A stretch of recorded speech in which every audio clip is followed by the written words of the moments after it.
Sidang perkara pidana terdakwa Inyoman Sudiana kembali digelar di pengadilan berlangsung di ruang sidang utama. Persidangan berlangsung di ruang sidang utama dengan agenda mendengarkan keterangan saksi terakhir dari terdakwa Inyoman Sudiana mantan Camat Samsul Alam dan mendengarkan keterangan terdakwa sendiri. Dalam kesaksiannya, sebagai mantan Camat Samsul Alam menjelaskan, surat tersebut dibuat dan dikeluarkan oleh pihak instansi terkait. Saksi menjelaskan mengenai prosedur administrasi dan keabsahan dokumen yang berkaitan dengan perkara tersebut. Saksi juga menerangkan kewenangan pihak kecamatan dalam proses administrasi yang menjadi objek perkara. Keterangan saksi terakhir justru bersifat meringankan terdakwa, karena tidak menguatkan tuduhan jaksa penuntut umum. Sebab terdakwa tidak terbukti membuat surat palsu. Fakta persidangan menunjukkan adanya keraguan hukum in dubio pro reo, yang seharusnya ditafsirkan kepentingan terdakwa. Akibatnya, dakwaan ke-1 tidak terbukti karena unsur perbuatan membuat surat palsu tidak dapat dibuktikan secara lengkap dan sah. Karena tidak ada bukti siapa pembuat surat dan apa alat yang digunakan untuk membuat surat, seperti stempel basah, dan siapa yang menandatangani surat itu. Dakwaan disusun secara berlapis. Maka dakwaan ayat kedua otomatis gugur ketika dakwaan pertama tidak terpenuhi. Belum ada yang menjadi tersangka sebagai pembuat surat.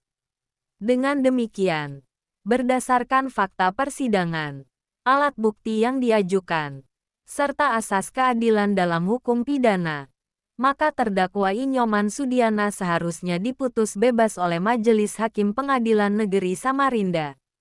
Menurut BPK Rustani SH, MH, selalu kuasa hukum Inyoman Sudiana dakwaan 1 yang menyatakan Inyoman Sudiana bersalah karena membuat surat palsu itu tidak berdasar, karena tidak ada yang bisa membuktikan surat mana yang dipalsukan.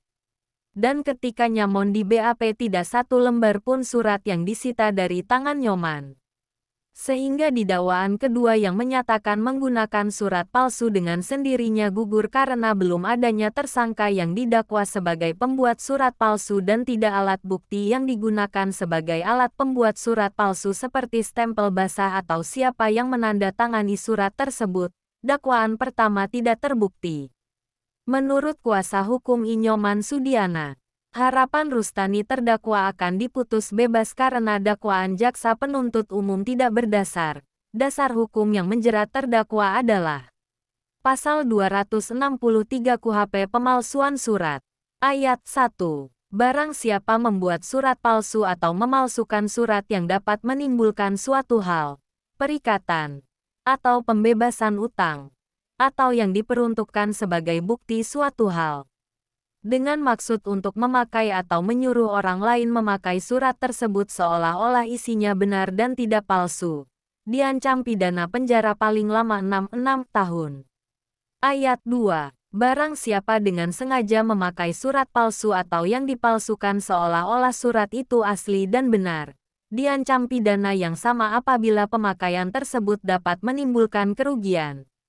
Majelis Hakim kemudian menutup persidangan dan menyatakan sidang akan dilanjutkan pada agenda berikutnya tanggal 28 Januari tahun 2026. Dengan pembacaan tuntutan Jaksa Penuntut Umum (JPU), Hakim juga mengingatkan para pihak untuk kembali hadir tepat waktu sesuai jadwal yang telah ditetapkan oleh Pengadilan Negeri Samarinda. Berikut keterangan kuasa hukum. Tidak ada yang bisa membuktikan bahwa dakwaan ke-1 membuat surat palsu seolah-olah asli, kan artinya begitu. Di dakwaan kedua menggunakan surat palsu yang mana? Karena saya sudah tanya sama terdakwa tadi saat itu surat apa yang disita penyidik bahwa surat itu yang palsu dibuat orang lain misalnya, tidak ada disita. Nah itu artinya dakwaan 263 pemalsuan surat ayat 1 dan ayat 2 itu harus berhubungan, Pak. Harus ada yang membuat ditangkap. Ini kan belum ada yang ditangkap yang membuat.